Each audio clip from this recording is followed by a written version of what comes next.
करवा चौथ जो व्रत। कार्तिक कृष्ण पक्ष जी चतुर्थी खे करवा चौथ चवंदा आहियूं।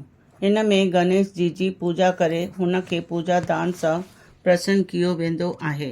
हिन जो विधान चैत्र जे चतुर्थी में लिखियो वियो आहे, पर ख़ासियत इहो आहे कि हिन में कणक जो करवो भरे पूजा की वेंदी आहे ऐं शादीशुदा छोकिरियुनि जे वटि चीनी जो करवो पठियो वेंदो आहे अथवा हिन में निम्नलिखित कहानी ॿुधी करे चंड खे अर्घ ॾेई व्रत खोलियो वेंदो आहे।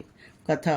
हिकु साहूकार खे 7 पुट ऐं हिकु धीअ हुई। सेठानी ऐं हुन जी नुंहुं ऐं धीअ करवा चौथ जो व्रत रखियो हुयाऊं। राति जो साहूकार जा पुट खाधो खाइण वेठा त पंहिंजी भेण खे खाधो खाइण लाइ चयाऊं त भेण जवाबु ॾिनई कि भाउ, अञा चंड न निकितो आहे, उन जे निकिरण खां पोइ अर्घ ॾेई खाईंदमि। भेण जी ॻाल्हि ॿुधी करे भाउरनि इहो कमु कयाऊं कि नगर जे ॿाहिरि वञी करे आग जलायाऊं ऐं छलनी मां आग जी जोत ॾेखारे पंहिंजी भेण खे चयाऊं कि भेण, चंड निकितो आहे, अर्घ ॾेई खाधो खाई छॾ। इहो ॿुधी करे पंहिंजी भाॼाइनि खे चयईं कि तव्हां बि चंड खे अर्घ ॾेई छॾियो, पर हुन जी भाॼाइनि खे इहो कांड ख़बर हुयो ऐं चयूं कि भेण, अञा तक चंड न निकितो आहे।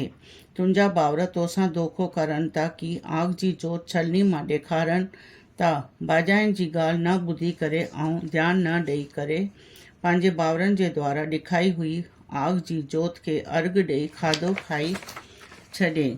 हिन प्रकार जो व्रत भंग करण जे वजह सां गणेश जी अप्रसन्न थी विया।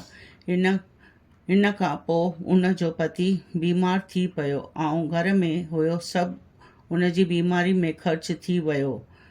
जॾहिं उन खे पंहिंजी ग़लती जो अहसासु थियो त पश्चाताप कयईं ऐं गणेश जी खे प्रार्थना कयईं ऐं विधि से पुण्य चतुर्थी ते व्रत करण चालू कयईं ऐं श्रद्धा अनुसार सभिनी जो आदर करे सभिनी जी आशीर्वाद ग्रहण करण लाइ पंहिंजे मन खे लॻाए छॾियईं। हिन प्रकार उन जी श्रद्धा भक्ति ऐं कर्म खे ॾिसी करे भॻवान गणेश जी उन जे मथां प्रसन्न थी विया ऐं हुन जे पति खे जीवन दान ॾिनऊं। उन खे आरोग्य करण जे पश्चात धन संपत्ति सां युक्त कयाऊं।